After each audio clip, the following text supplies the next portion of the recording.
Motivasi persembahan dari Ashifa Center. Assalamualaikum warahmatullahi wabarakatuh. Innal hamdalillah nahmaduhu wa nasta'inuhu wa nastaghfiruh wa na'udzu billahi min syururi anfusina wa sayyiati a'malina. May yahdihillahu fala mudhillalah wa may yudlil fala hadiyalah.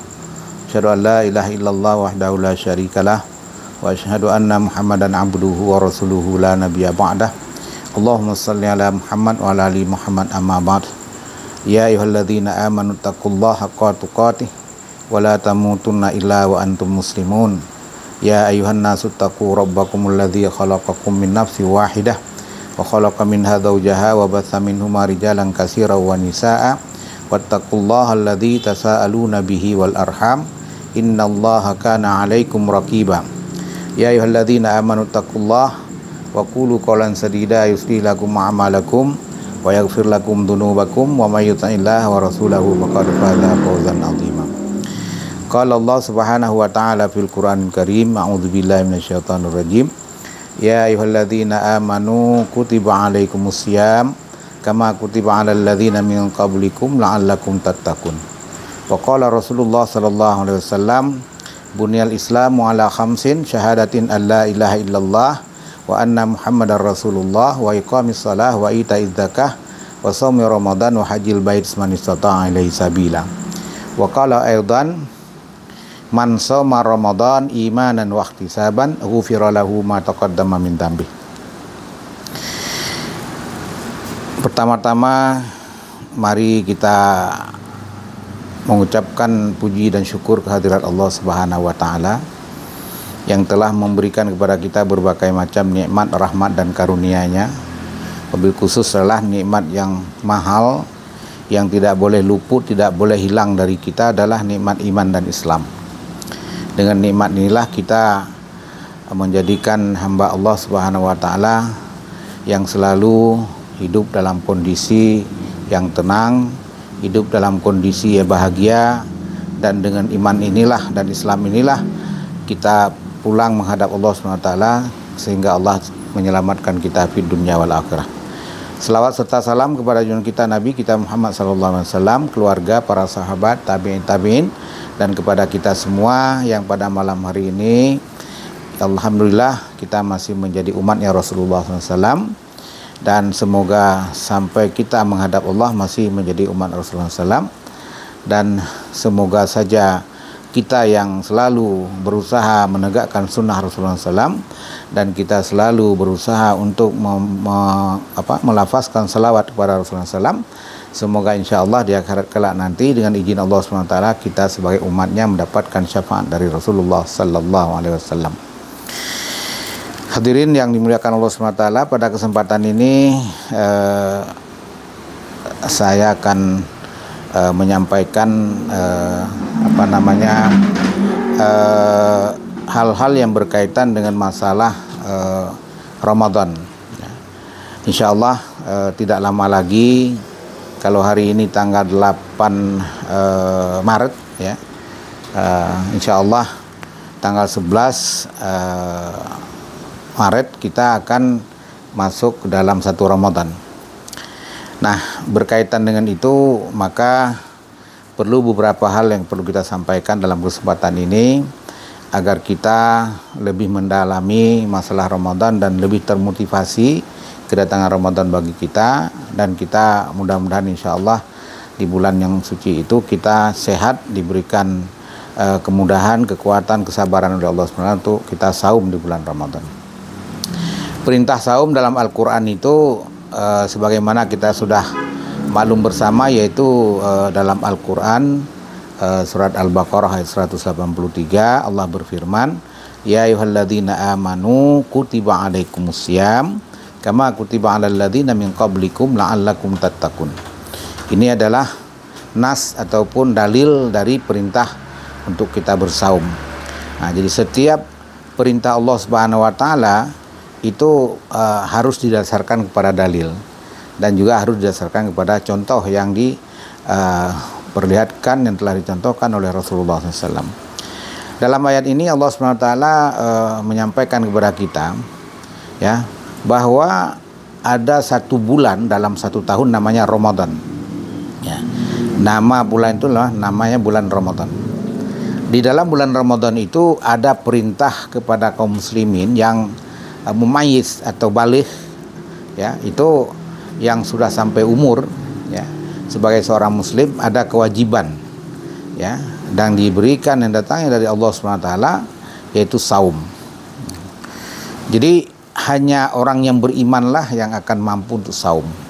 Nah, kenapa? Nah, mari kita coba sampaikan hadis Rasulullah SAW berdasarkan sabda beliau yang menyangkut dengan masalah iman.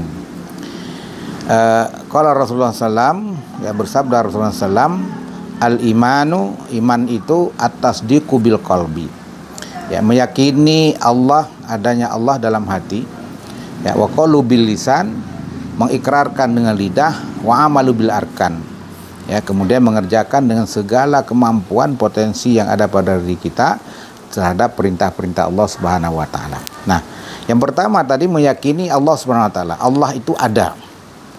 Buktinya apa? Buktinya kata Allah Subhanahu wa taala, ya ayuhan nasu ubudu rabbakumul ladzi khalaqakum walladzina min qablikum la'allakum tattaqun. Nah, buktinya, hai manusia, sembahlah Rabbmu, sembahlah Allah SWT yang telah menciptakan kamu agar kamu bertakwa. Nah, jadi buktinya ada Allah itu ya ada kita, ada manusia dan manusia-manusia sebelum kita. Nah, kemudian bukti ada Allah apa lagi? Alladzi ja'ala lakumul arda firasya. Ya. Allah jadikan bumi sebagai hamparan. Ya, was samaa binaa. Langit sebagai atap. Ya. Wa anzala minas samaa'i ma'a, dari langit itu diturunkan hujan oleh Allah SWT, ya, fa akhraja bihi minas samarat, hujan yang membasahi bumi tadi akan tumbuh pohon-pohon, rizqan lakum, rizki bagi kamu, fala taj'alu lillahi andada wa antum ta'lamun, maka dari itu janganlah kamu menyekutukan Allah Subhanahu wa taala dengan apapun juga. Nah, jadi kita yakin adanya Allah, pertama adanya kita sebagai hamba, sebagai manusia yang diciptakan Allah. Kemudian ada bumi, ada langit, dari langit turun hujan, hujan itu membuat bumi subur, suburnya bumi itu menumbuhkan pohon-pohon, pohon-pohon itu berbuah, buah itu kita makan, kita jadikan rezeki, ya, kita jadikan konsumsi keseharian kita. Nah, dalam hal ini Allah menyatakan, kalau sudah kamu tahu seperti itu, wala apa ya Pak Anda, dan jangan kamu menyekutukan Allah, membuat Allah tandingan-tandingan. Ya, Allah mampu menciptakan itu semuanya. Ya. Nah, ini adalah yang pertama. Iman itu adalah yang pertama. Yang kedua, kata Rasulullah SAW, wa qaulu bilisan. Ya. Wa qaulu bilisan itu adalah di mana seorang manusia itu bukan hanya meyakini adanya Allah, tapi dia juga mengucapkan, mengikrarkan. Nah, makanya seseorang itu tidak cukup hanya meyakini. Kalau cuma yakin saja itu belum cukup, kata Rasulullah SAW. Jadi mengucapkan, mengikrarkan. Apa ikrarnya? Dalam bentuk syahadah, ya, syahadah yang lengkap, asyhadu an la ilaha illallah, atau yang lebih simpel, la ilaha illallah, ya. Tidak ada Tuhan yang disembah kecuali Allah. Nah, sampai kepada tahap kedua ini, seorang manusia yang sudah bersyahadah, dia sudah Islam. Nah, baru Islam, jadi KTP-nya Islam, ya kan, namanya Islami dan lain sebagainya. Nanti dia nikah secara Islam, ya kan, kemudian dikhitan secara Islam, ya. Nah, kemudian dia itu berpenampilan Islam. Nah, kata Rasulullah SAW, sekedar Islam orang belum cukup. Nah, agar imannya sempurna, jadi kata Rasulullah SAW, wa amalu bil arkan. Wa amalu bil arkan itu maknanya adalah melaksanakan perintah Allah Subhanahu wa taala, ya, dengan segala kemampuan dan potensi yang ada. Apa perintah Allah itu? Yaitu yang mahdoh. Yang pertama yang mahdoh. Mahdoh itu apa? Bagi setiap orang yang sudah baligh, mukallaf, kalau tidak ada ujur syar'i, dia itu wajib melaksanakan perintah mahdoh tadi. Yang mana? Pertama adalah syahadat tadi. Yang kedua dia zakat. Yang ketiga melaksanakan sholat. Ya. Yang keempat melaksanakan saum. Ya. Yang kelima melaksanakan haji. Nah, jadi inilah bukti seorang iman kepada Allah. Ya, tadi tidak cukup dengan Islam. Begitu dia Islam, berarti dia pertama kalau dia punya harta wajib berzakat. Kemudian wajib dia sebagai seorang muslim itu kalau sudah balik sholat. Tidak boleh meninggalkan sholat kecuali udzur. Seperti ibu-ibu yang masih menstruasi, yaitu boleh tidak sholat kalau lagi men atau lagi haid. Nah, sedangkan selebih daripada itu nggak boleh. Sampai kata Rasulullah SAW, sholat itu nggak mampu berdiri, ya duduk. Nggak mampu duduk, berbaring. Nggak mampu berbaring, ya isyarat mata. Nah, kalau sudah isyarat mata nggak mampu lagi, berarti mata kita sudah ditutup oleh Allah. Ruh kita sudah dicabut. Nah, berarti itulah saatnya berakhirnya sebuah kewajiban bagi kita sampai kita meninggal dunia, barulah tidak ada kewajiban lagi. Nah, kemudian begitu juga yang keempat, saum di bulan Ramadan. Saum di bulan Ramadan ini ya wajib terhadap seorang yang muslim. Kemudian baligh, kemudian dia tidak dalam keadaan udzur syar'i. Yang udzur itu apa? Seperti dia seorang wanita yang menstruasi, atau seorang wanita dia dalam keadaan menyusui, dalam keadaan hamil, ya dalam keadaan seperti itu, maka dia hanya membayar fidyah saja. Nah, kemudian juga bagi orang safar, orang yang bepergian jauh boleh berbuka puasa, ya tidak usah puasa tapi dia bayar di bulan-bulan setelah Ramadan. Atau dia sakit, yang sakitnya itu bukan sakit paten, misalnya dia tiba-tiba mendadak demam, panas, dingin. Nah, kalau dia puasa dia akan bertambah sakit. Nah, itu boleh batal puasa, ya, tapi dia harus membayar. Nah, ini juga menunjukkan keimanan. Ya, keimanan seseorang dalam hal puasa ini, dia adalah orang yang saum. Nah, kemudian hajjil bait man istata'a ilaihi sabila, dia pergi haji apabila mampu. Nah, inilah yang disebut orang beriman. Orang yang yakin dengan adanya Allah dan lain sebagainya, kemudian dia mengikrarkan bahwa Allah itulah yang disembah, tidak ada Tuhan yang disembah kecuali Allah. Kemudian dia bukan hanya sekedar mengakui, tapi dia melaksanakan perintah-perintah Allah Subhanahu wa ta'ala. Inilah orang beriman. Maka yang mampu untuk saum itu hanya orang beriman, ya. Nah, kemudian kata Allah Subhanahu wa ta'ala, ya, setelah itu ayatnya, ya ayyuhalladzina amanu kutiba alaikumusiyam. Bagi orang yang beriman tadi, ya, yang saya melaksanakan perintah, diwajibkan kepada mereka itu saum. Nah, saum. Nah, kita pakai istilah saum, jangan kita pakai istilah puasa. Kalau istilah puasa dalam agama lain juga ada yang puasa. Ada orang puasa nggak boleh makan yang putih-putih. Ada orang puasa nggak boleh makan ikan tertentu. Ada orang puasa karena memang dioperasi. Itu puasa namanya. Mengosongkan perut hanya dalam waktu-waktu tertentu. Nah, tapi kita ini maknanya saum. Saum itu adalah, ya, menahan. Nah, menahan dari tidak makan. Ya, setelah niat di malam hari untuk saum, ya, mulai dia terbit fajar, ya, ditandai dengan azan subuh, dia nggak boleh lagi makan, nggak boleh lagi minum, kemudian nggak boleh dia berhubungan di siang hari. Sampai kapan? Sampai terbenam matahari, dikumandangkan azan waktu maghrib. Nah, ini.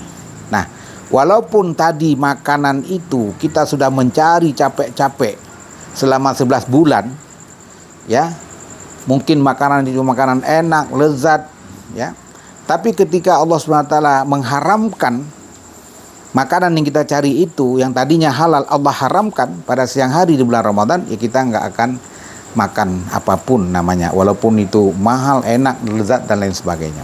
Begitu juga minum. Minuman yang enak, minuman yang seger, ya kan? Nah, itu tadinya halal, kalau Allah sudah mengharamkan, tidak boleh di siang hari. Nah, terlebih lagi adalah berhubungan dengan istri. Istri itu dulu kita nikahi, kita berikan mas kawin yang begitu mahal, cantik juga dia. Nah, ini kalau Allah katakan di bulan Ramadan itu siang nggak boleh berhubungan, haram hukumnya, walaupun itu cantik, walaupun itu kita memperoleh dia dengan mahar yang luar biasa mahalnya, tapi ketika Allah mengatakan haram, haram. Nah, di sini maknanya apa? Allah mengajarkan kepada kita bahwa yang halal saja bisa menjadi haram ketika Allah melarang, apalagi yang haram tidak boleh. Nah, ini makna-makna yang dikandung oleh menahan tadi. Nah, maka dari itu kalau orang menahan nggak makan, nggak minum, nggak jima di siang hari, itu sudah sah puasanya, sudah sah saumnya. Nah, Tapi sekarang kita bertanya, apakah kita saum ini hanya mencari sah saja? Ya, tentu tidak. Nah, saum yang bagaimana yang dikehendaki oleh Allah SWT? Maka Rasulullah SAW dalam satu hadis beliau menyampaikan, ya, man kana yu'minu billah wal yaumil akhir. Barang siapa yang beriman kepada Allah dan hari akhir, fal yaqul khairan aw liyasmut. Berkata baik atau diem. Nah, jadi di sini maknanya apa? Di bulan Ramadan kita diajari oleh Allah SWT untuk menjaga lisan. Menjaga lisan. Akhirnya berkata yang baik itu yang mana? Yang baik yang datang dari Allah dan Rasul. Ya. Kalau itu tidak baik, lebih baik diem. Nah, disinilah Allah mengajarkan kita harus menahan lisan dari ghibah, ya, dari yang mencelakakan orang lain, yang menjadikan orang lain sakit hati. Lisan ini harus ditahan, harus dibatasi, harus dijaga. Apalagi dari lisan itu seseorang yang berbohong, seseorang yang tidak jujur, seseorang yang menipu, seseorang yang menjebak orang lain untuk jatuh ke dalam maksiat. Nah, ini Rasulullah katakan, ya, ini di bulan Ramadan dilatih kita ini. Nah, begitu juga dengan pandangan. Ya, pemandangan kita ini orang-orang yang normal, yang masih bisa lihat apa saja, ini juga di bulan Ramadan harus ditahan. Tidak semua bisa lihat, tapi yang bisa dilihat itu adalah yang kiranya mendatangkan pahala Ramadan dan mendatangkan tidak rusaknya saum di bulan Ramadan. Seperti kita baca Quran, taklim, kemudian itikaf, kemudian zikir kepada Allah Subhanahu wa taala, ya kan? Nah, itu semuanya adalah diarahkan kepada hal-hal yang membuat saum itu adalah berkualitas. Yang ketiga, menahan pendengaran. Ya. Jadi dengar ini dengar itu kita harus membatasi. Yang disuruh mendengar inilah sesuatu yang baik, yang mendatangkan pahala dan kebaikan. Jangan mendengar sesuatu yang tidak baik, apalagi mendengar informasi-informasi yang tidak sahih, ya, tidak pasti kebenarannya. Dan ini adalah yang dilarang oleh Allah Subhanahu wa taala, sehingga setiap orang yang bersaum itu tidak boleh dia mendengar apa-apa saja kecuali yang baik-baik yang diperintahkan oleh Allah Subhanahu wa taala. Nah, ini adalah dalam rangka untuk menjadikan saum itu berkualitas. Nah, kenapa demikian? Karena memang bulan Ramadan itu bulan pendidikan, bulan training, bulan tarbiyah. Sehingga setiap orang yang saum tadi itu sudah mampu untuk menjaga diri, baik pandangannya, pendengarannya maupun lisannya. Nah, Bapak Ibu yang dimuliakan Allah, hadirin yang mendengar tausiah ini, lebih daripada itu juga, ya, Allah Subhanahu wa taala, ya, itu melalui satu hadis kursi Allah berfirman, as-saumi junnah, ya. Jadi saum itu perisai. Mana perisai di sini apa? Kita tidak bisa ditembus oleh hal-hal yang merusak Ramadan kita, yang merusak saum kita. Ya, kita nggak bisa dipengaruhi, kita nggak bisa dipaksa untuk membatalkan Islam. Kemudian kita tidak akan bisa menerima sesuatu yang datang dari luar yang kiranya membahayakan, terutama membahayakan kita sendiri, membahayakan untuk saum tidak berkualitas. Nah, Rasulullah juga menyampaikan kepada kita, barang siapa yang saum tapi dia nggak bisa jaga lisan, berbuat bodoh, rafas, ya, kemudian itu ghibah dan lain sebagainya, maka kata Rasulullah SAW, bagi dia hanya mendapatkan haus dan lapar. Jadi kalau kita saum sah, tapi yang kita dapat cuma haus dan lapar, sama seperti orang bekerja. Kerja sebulan penuh, di akhir bulan, di awal bulan dikasih amplop oleh majikannya. Nah, tapi amplop itu tidak ada isi. Nah, inilah perumpamaan orang saum itu nggak bisa menjaga lisan, nggak bisa menjaga pendengaran, nggak bisa menjaga penglihatan, dan juga nggak bisa memanage pikiran dan hati. Masih ada dendam, masih ada dengki, masih ada hal-hal yang tidak Allah berkenan kepada kita semua. Yang kita lakukan itu adalah Allah tidak berkenan, Allah benci kepada orang-orang tersebut. Nah, hadirin yang dimuliakan Allah SWT, ini saum sesungguhnya. Ya, jadi kalau kita mau benar-benar saum, ya itulah tadi, supaya kita ini harus menjaga diri dari sesuatu yang merusak saum itu. Walaupun saum itu sah, tapi kalau tidak ada pahala, tidak ada bobotnya, tidak ada isinya dalam saum itu, ya kita perlu kita tinjau kembali. Ya semoga saum kita tahun ini lebih baik daripada saum tahun kemarin. Nah, Bapak Ibu yang dimuliakan Allah SWT, nah kenapa kita diperintahkan saum oleh Allah SWT di bulan Ramadan? Ya ini memang sudah ketentuan Allah SWT, akan tetapi perlu kita tinjau lebih jauh, apa sih manfaat saum itu. Nah, jadi dalam satu tahun itu ada yang namanya bulan Ramadan, namanya bulan Ramadan, ya. Di dalamnya ada saum. Pertama, ya, keunikan ataupun kelebihan ataupun hal-hal yang ajaran Allah SWT yang lebih daripada bulan-bulan ini. Yang pertama adalah apa kata Rasulullah SAW? Man shoma Ramadan, barang siapa yang saum di bulan Ramadan, imanan wahtisaban, ya kemudian penuh dengan imanan dan mengharap ridha Allah SWT, maka kata Rasulullah SAW, ya akan diampuni dosa yang telah lalu. Man shoma Ramadan imanan wahtisaban, ghufira lahu ma taqaddama min dzambi. Nah, jadi dosa manusia itu yang dosa-dosa kecil, ya kalau dosa besar harus taubat. Dosa kecil ini dia akan dihapus oleh Allah SWT setahun yang lalu. Nah, karena memang dia masih punya dosa harian, ya. Kalau dosa harian itu bisa diampuni oleh Allah SWT ketika kita habis sholat istighfar. Istighfar, Allah ngampuni dosa antara dengan sholat. Masih ada dosa lagi, kita hari Jumat, terutama bapak-bapak yang pergi Jumat itu, dia berdoa kepada Allah untuk diampuni dosanya. Allah akan ampuni dari hari Jumat ke hari Jumat. Tapi bagaimana kalau dosa tahunan ini? Inilah Allah menghadirkan satu bulan penuh 29 atau 30 hari untuk supaya kaum muslimin manusia itu bermunajat kepada Allah Subhanahu wa taala atas dosa-dosa yang telah mereka kerjakan. Nah, itu yang pertama. Jadi di bulan Ramadan ini bulan khusus Allah mengampuni dosa manusia apabila manusia mau untuk mohon ampun dan bertobat kepada Allah Subhanahu wa taala. Dalam hadis Rasulullah SAW beliau menyampaikan, ada manusia yang berbuat dosa, dia datang menghadap Allah untuk mohon ampun kepada Allah, itu baru sejengkal, maka Allah sedepa menemuinya. Begitu rahmat rahimnya Allah, maghfirahnya Allah.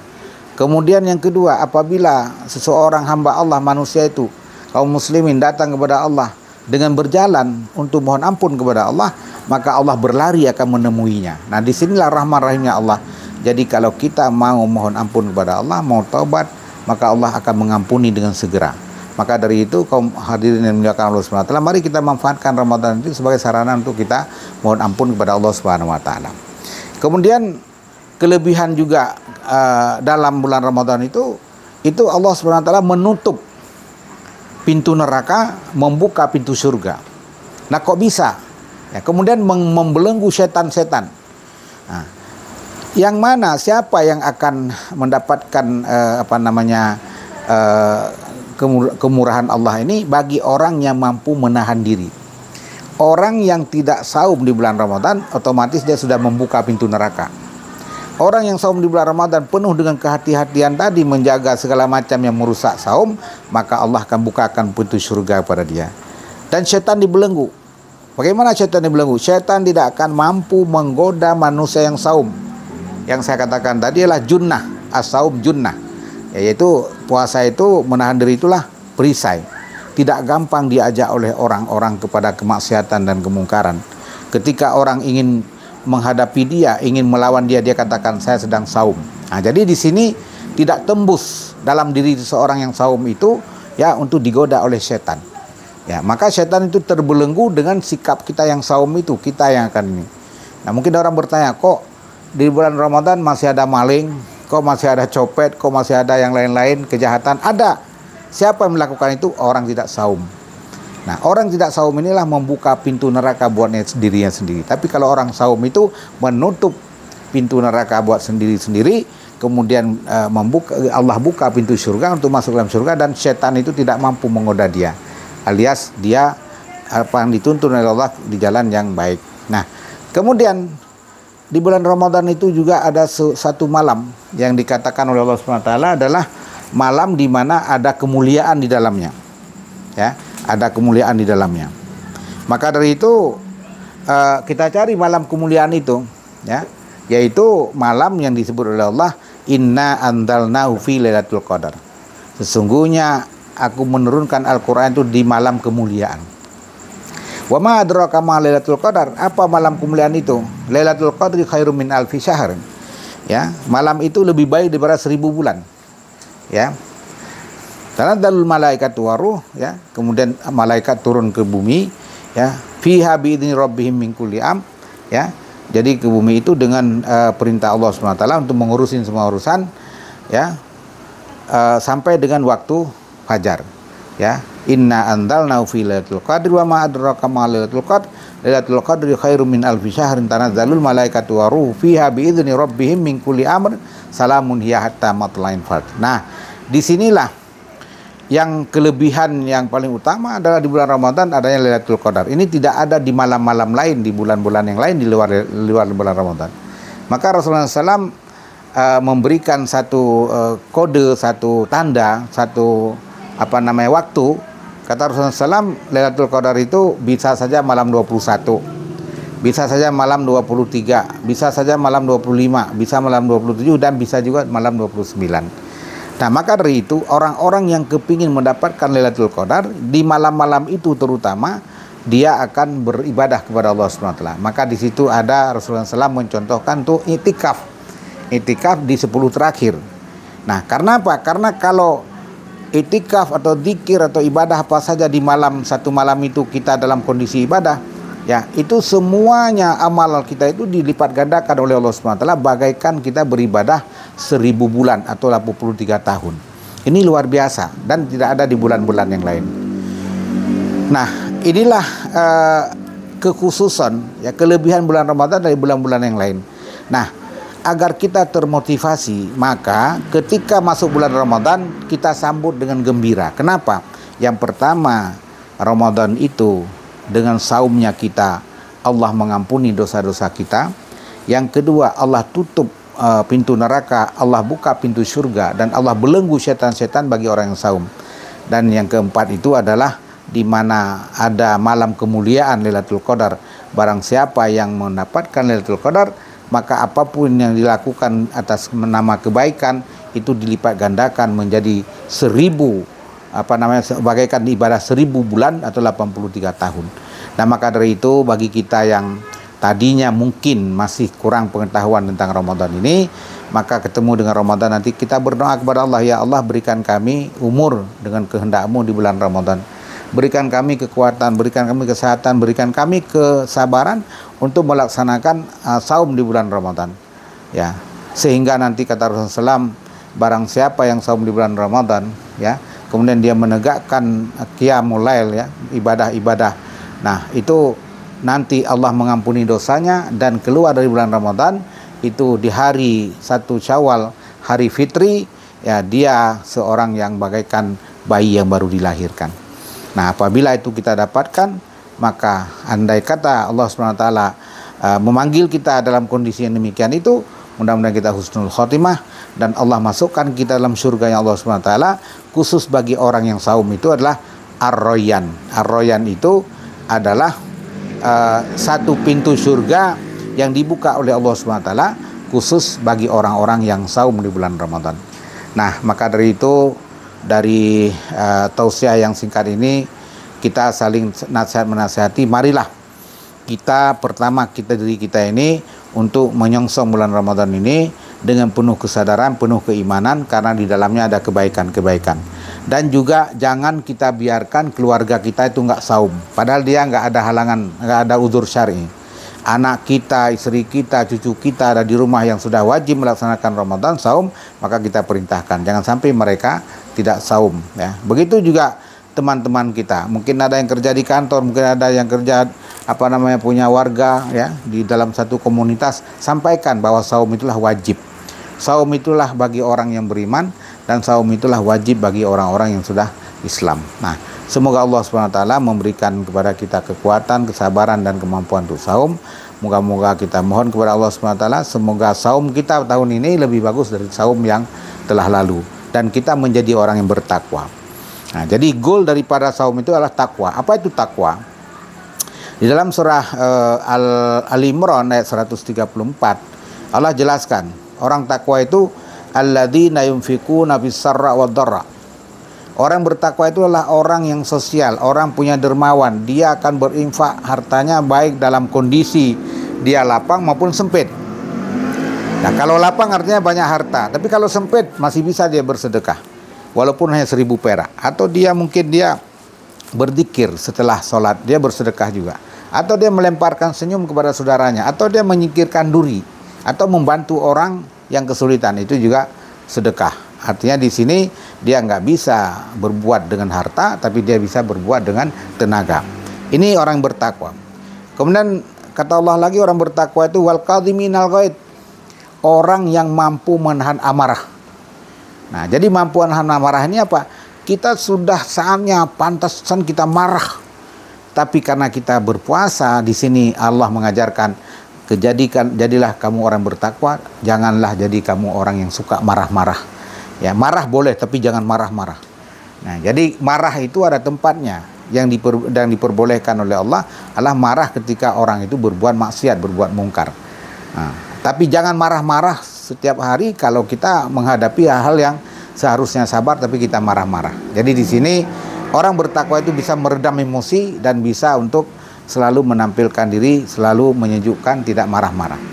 Kemudian yang ketiga kata Allah Subhanahu wa taala, wal afina anin nas. Orang bertakwa itulah orang yang selalu memaafkan kesalahan orang lain. Loh, bagaimana kalau orang menyakiti kita? Ya maafkan. Ya, ngapain?